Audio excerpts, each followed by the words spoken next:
Olá, irmãos, tudo bem com todos? Aqui é o Reverendo Paulone, sejam muito bem-vindos aos vídeos de instrução da nossa nova série de estudos nos pequenos grupos familiares, Sal e Luz, Ser e Viver como Jesus.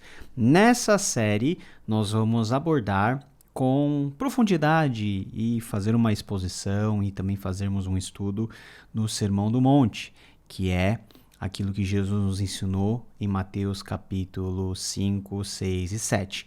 E vamos dividir esse estudo em duas partes. Então você veja aqui nós temos a parte de número 1. O Sermão do Monte talvez é o sermão que você já sabe aí na cabeça, mas nós vamos aproveitar esse conteúdo para nós investigarmos e aprendermos um pouco o que é ser realmente discípulo de Jesus. Essa é a lição de número 1, que você já pode consultar aí no seu material a partir da página 5. E o tema dessa lição é Os discípulos são felizes, Mateus capítulo 5, versículo 1 a 6. Nós temos estruturados o nosso estudo em 3 partes. Primeiro, nós temos a dinâmica inicial, onde você, como líder do grupo, conduzirá o seu grupo a refletir em 2 questões básicas. Depois nós temos a introdução, onde nós apresentamos a temática do texto abordado. Nós temos o estudo do texto propriamente dito e nós também finalizamos com a parte de desafio, que é a parte da aplicação. Não adianta nós aprendermos a palavra de Deus sem aplicá-la. Então essa parte de aplicação também é muito importante. Pouco a pouco você vai ficar habituado a essa divisão metodológica que nós vamos adotar nesse estudo. O que você deve fazer? Começando o estudo, você deve iniciar com a dinâmica inicial. Primeiro ponto, reflita junto ao seu grupo sobre o que é felicidade. Pergunte para cada um o que cada um pensa ser felicidade. Essa resposta é muito importante porque vai ser uma resposta que você vai confrontar com a resposta bíblica acerca da própria felicidade. Então pergunte o que é felicidade, quais são as marcas da felicidade, é ter alguma coisa, é ser alguém. Guarde essas perguntas, não precisa anotar, mas promova um ambiente de discussão. Discussão também número 2. Liste abaixo algumas características de alguém que o mundo e o senso comum considera como feliz. Mundo e senso comum. Por que essa diferenciação é importante? Porque nós vamos ver o que Jesus tem a nos ensinar sobre felicidade. Então, veja só, o que o mundo fala sobre felicidade? Quais são as condições que o mundo e o senso comum nos ensinam sobre a felicidade? Faça uma pequena lista, porque isso também é algo que você vai usar para confrontar com aquilo que o próprio Senhor Jesus tem a nos ensinar. Passando essa parte de discussão inicial, que você pode gastar 5 minutinhos nas 2 perguntas para aquecer aí os motores do seu encontro, vamos para a introdução. O Sermão do Monte é um dos discursos mais famosos de Jesus Cristo.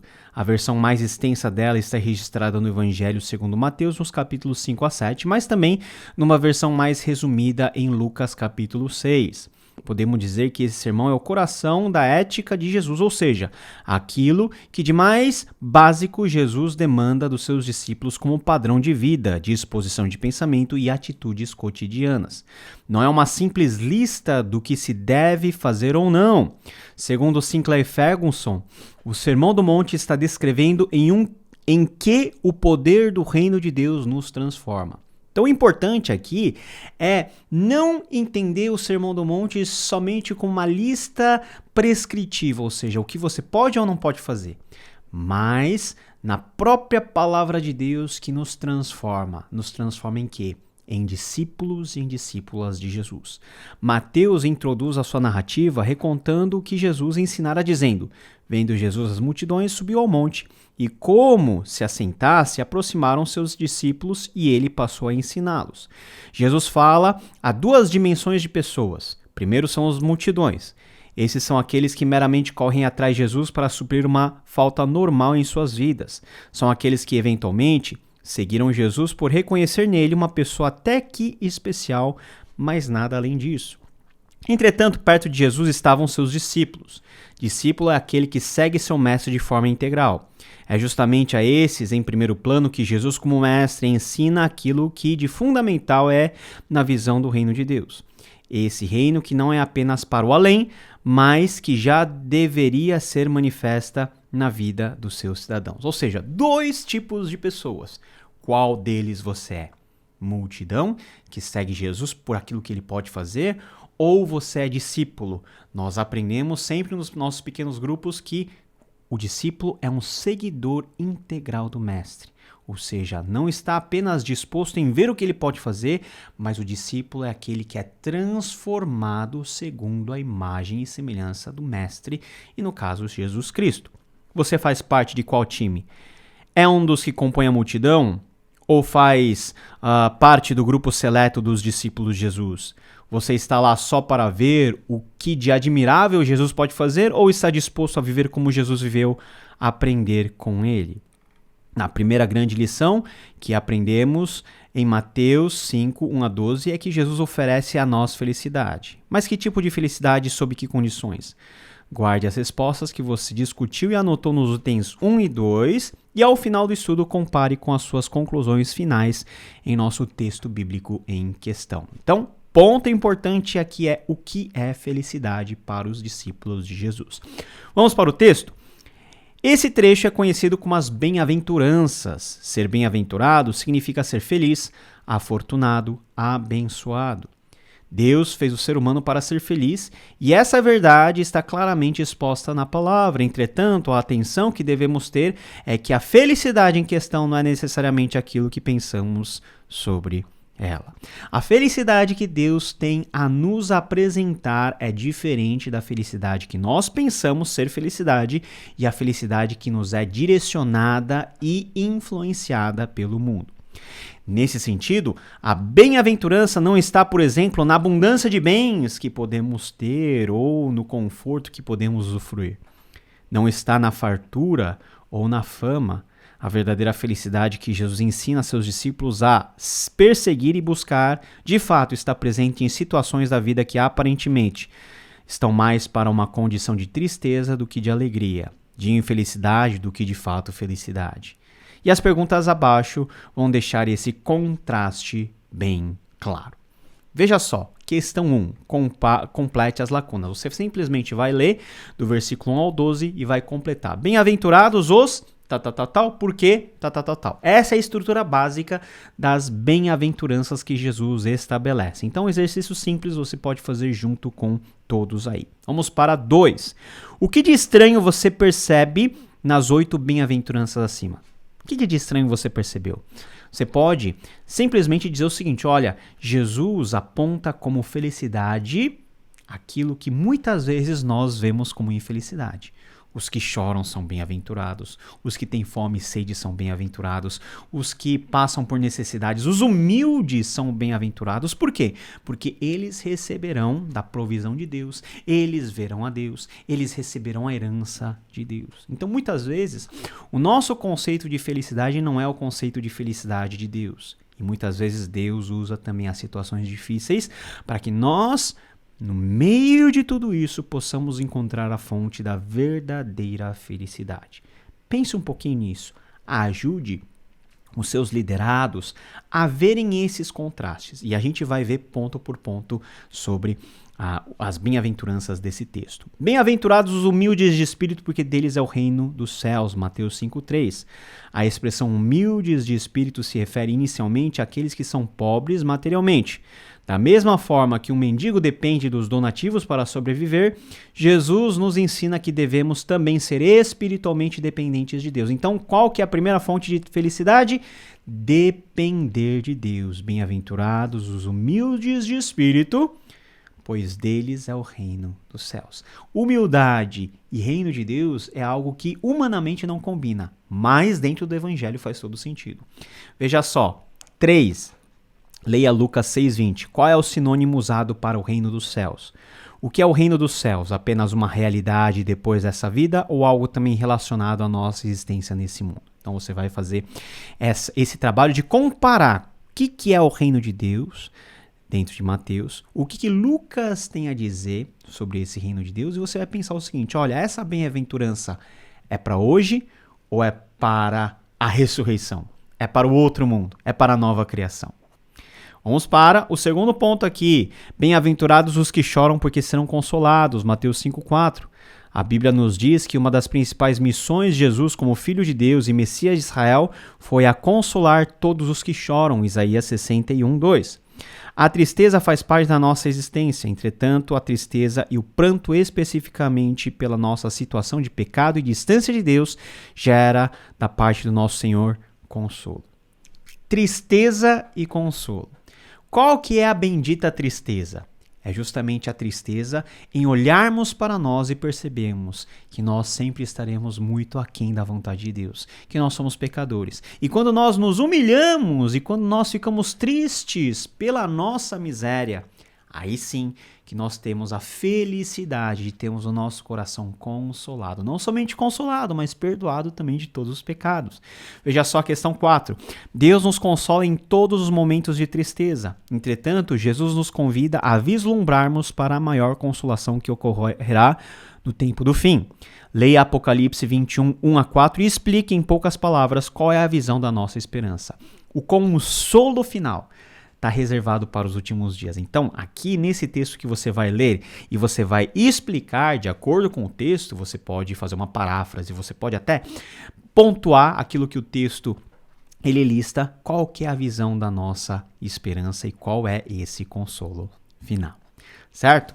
Vamos continuar. Bem-aventurados os mansos, porque herdarão a terra, Mateus 5,5. A mansidão é correspondente àquilo que conhecemos como virtude da gentileza. Jesus nos ensinou que ele mesmo era manso, porque eu sou manso e humilde de coração, Mateus 11:29. Da mesma forma que ele é manso, Jesus nos exorta a imitarmos essa virtude. É interessante notar que, atrelado à mansidão, temos a recompensa da terra. Enquanto no mundo a terra é conquistada à força, à base da violência, Deus promete dar aos seus verdadeiros discípulos, mansos como ele, essa mesma terra. E por fim, a terra em questão é a terra escatológica, ou seja, a recompensa que Deus dará aos crentes no dia final. Ou seja, a mansidão. Nós precisamos ser mansos como Jesus. Muitas vezes nós somos irados, nós somos ríspidos nas palavras, mas precisamos praticar mais a gentileza, porque é fruto da virtude de Jesus, do amor que ele tem, da misericórdia e da graça. E enquanto no mundo nós conquistamos a terra por meio da violência, o Evangelho nos convida a sempre irmos pelo caminho oposto. Não é pela força, não é pela violência, mas é pelo humilhar-se, é pelo nosso estado de mansidão. Nesse sentido, humildade e mansidão são conceitos muito próximos que Jesus nos estabelece como fonte da verdadeira felicidade. Pergunta número 5. Leia o Salmo 37:11 e registre o quanto a mansidão tem sido ou não a sua realidade cotidiana como discípulo de Jesus. O que você pode melhorar? Então aqui é uma pergunta bem pessoal. Você vai pedir para que todos no seu grupo registrem. A gente tem sido manso? Não. Então o que nós podemos fazer para sermos cada vez mais mansos como Jesus é? É um exercício às vezes duro, porque nós temos que ter um encontro com as nossas próprias iras, os nossos próprios rancores e pecados. Mas é justamente nesse confronto que Jesus nos ajuda a recobrarmos a mansidão que vem direto dele. Bem-aventurados os que têm fome e sede de justiça, porque serão fartos, Mateus 5:6. A quarta bem-aventurança tem relação com um conjunto de atributos que é comunicável, ou seja, que em parte é experimentado por nós. A justiça é a retidão de Deus, é a escolha sempre pelo certo e pelo bom. Vivemos em um mundo quebrado, onde a justiça perde espaço para os interesses mais mesquinhos e egoístas de cada um de nós. Felizes são as pessoas que anseiam pela justiça de Deus, assim como quando, com fome, desejamos um prato de comida. Quem tem fome e sede de justiça será saciado, será alvo da justiça de Deus. Será que a nossa vida tem buscado a justiça de Deus? Esse é um ponto muito importante. Da mesma maneira, quando nós temos fome, nós buscamos por um prato de comida, ou quando nós temos sede, nós buscamos por um copo de água, nós precisamos viver e trabalhar para que a justiça de Deus possa ser a realidade onde nós estamos. Lógico que a nossa mão não faz a justiça de Deus, mas nós podemos pedir que Deus use a nossa vida para que lampejos dessa justiça divina possam ser visualizadas aqui neste mundo e na nossa realidade. Busque em primeiro lugar o seu reino e a sua justiça, vai ensinar Jesus mais para frente. É o tema aí da nossa questão número 6. A justiça de Mateus 5:6 e 6:3 são correspondentes. Ambos têm como fonte a vontade e a pessoa de Deus. Reflita junto com o seu grupo pequeno como você pode traduzir em atitudes concretas o anseio pela justiça de Deus. Não se esqueça que quando praticamos a justiça, demonstramos essa sede e fome. Buscar a justiça, ter fome e sede da justiça, são atitudes que nós, como discípulos de Jesus, devemos ter. Como que nós podemos colocar isso dentro das nossas ações, dentro do nosso cotidiano? Como que podemos traduzir esses conceitos, essa verdade, em algo que seja palpável em nossa vida? É algo que você, como líder, pode perguntar e pode discutir com todos que estão. E aí, nós paramos, porque as outras bem-aventuranças nós vamos estudar na lição de número 2 e já vamos para o desafio, que é muito importante, então preste atenção. O pastor Martin Lloyd-Jones, pregador galês do século XX, disse: leia as bem-aventuranças e descobrirá a descrição de como todo crente deveria ser. Ali não temos tão somente a descrição de algum crente excepcionalmente virtuoso. Nosso Senhor não disse que estava prestes a descrever certos personagens notáveis que poderiam existir neste mundo. Antes, descreveria todo e qualquer dos seus seguidores. Ou seja, essas bem-aventuranças são fatores importantes para que todos nós, na nossa humildade, na nossa pequenez, busquemos sempre nos aperfeiçoar para seguirmos mais perto o Senhor Jesus e entendermos, em primeiro lugar, que a felicidade, a verdadeira felicidade, não vem daquilo que nós podemos construir, não vem da fama que nós possamos ter, mas vem em viver a justiça de Deus, em obedecer a sua palavra. Durante essa semana, você, junto com todo o pequeno grupo, é desafiado a viver as primeiras 4 bem-aventuranças que estudamos hoje. A melhor forma de aprendermos é colocando em prática a palavra de Deus, certo? Então, atente-se aos seguintes desafios. Então, sempre nós teremos 4 desafios, que são desafios que você deve guardar. Guardar para quê? Para que você possa praticar. Aprendeu? Tem que praticar. Porque se não praticar, aquilo que você aprendeu vai acabar sendo esquecido, vai acabar sendo jogado de escanteio. 1. Pratique a dependência de Deus. Leia a Bíblia e ore. Viva a humildade no Espírito, pois o reino de Deus é seu. 2. Exerça uma vida de arrependimento e contrição constante. Chore pelos seus pecados e limitações, pois Deus te consolará. 3. Seja manso, gentil, generoso e atencioso com as suas palavras e ações. Faça o que Jesus sempre fez. Coloque seu amor em prática, pois você herdará a terra. E 4. Não se conforme com as injustiças deste mundo. Busque a justiça perfeita de Deus e, mesmo quando injustiçado, descanse no Deus que é perfeitamente justo. Assim você será farto e satisfeito. E por fim, agora, faça as tarefas normais de todos os nossos encontros. Faça um diário espiritual, separando um tempo para refletir sobre o texto estudado nessa lição. Então não se esqueça de fazer esse diário espiritual. E prepare-se para o próprio encontro. Esforce-se para convidar e trazer algum visitante. Espero que esse primeiro vídeo possa ter te ajudado a preparar tanto no conteúdo, mas também espiritualmente. Para finalizar, o verdadeiro discípulo de Jesus é aquele que encontra a verdadeira fonte da felicidade nele e tão somente nele. Nós podemos até pensar e ter o juízo daquilo que é felicidade para nós e para os outros. Mas veja só o texto. O que Deus ele pensa ser felicidade está em condições que para nós, carnalmente falando, não é nada confortável, não é nada alegre, não é nada feliz. Mas na humildade, na mansidão, na sede, no choro, é que nós podemos encontrar a verdadeira felicidade, porque só Deus pode nos promover isso daí. Que Deus abençoe a todos. Nos vemos na próxima lição. Prepare-se, ore, tenha um ótimo encontro. Nós estamos orando para que por meio da sua vida Deus possa alcançar todas as pessoas que estão aí no seu pequeno grupo. Tchau, tchau.